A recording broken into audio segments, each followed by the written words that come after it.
তোরা কি শুরু করছ বুঝলাম না তো। যুদ্ধ চলতেছে ইরান এবং মধ্যপ্রাচ্যের দেশগুলোর সাথে, তো তোরা এটার মধ্যে বিএনপি এটা নিয়েছে কিনলে, বিএনপি কিচ্ছে তো করে, বিএনপি তো করে কিছু করে না। আর এনে যুদ্ধের মধ্যে কি বিএনপির হাত আছে নেই? তোরা বিএনপির বিরুদ্ধে ডাইরেক্ট অ্যাকশন লস কি? রোজার দিনও কি তোরা মেয়াদ উত্তীর্ণ গাঞ্জা খাস নাকি?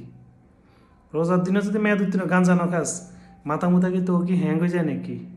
তোরা যে বিএনপির বিরুদ্ধে ডাইরেক্ট অ্যাকশন লস, তো এনে বিএনপির দোষটা কোন জায়গা?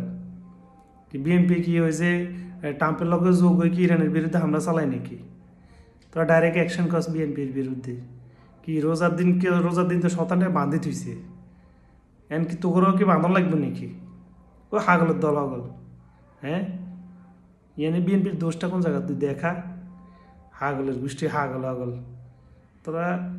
ওই যে মনে করো যে কোনো না তো কোনো কিছু করতে আর স্যার অন মানে ইস্যু টোকা যে মানে বিএনপির বিরুদ্ধে কেন আন্দোলন করবি হিগিন কে নামিস তোরা মাঠে, নামিস তোরা অ্যাকশন লইতি, নামিস বিএনপির হলাইনে তো করে চেঁচিয়ে লাগবে, চেঁচিয়ে অ্যাকশন লইতি নামিস।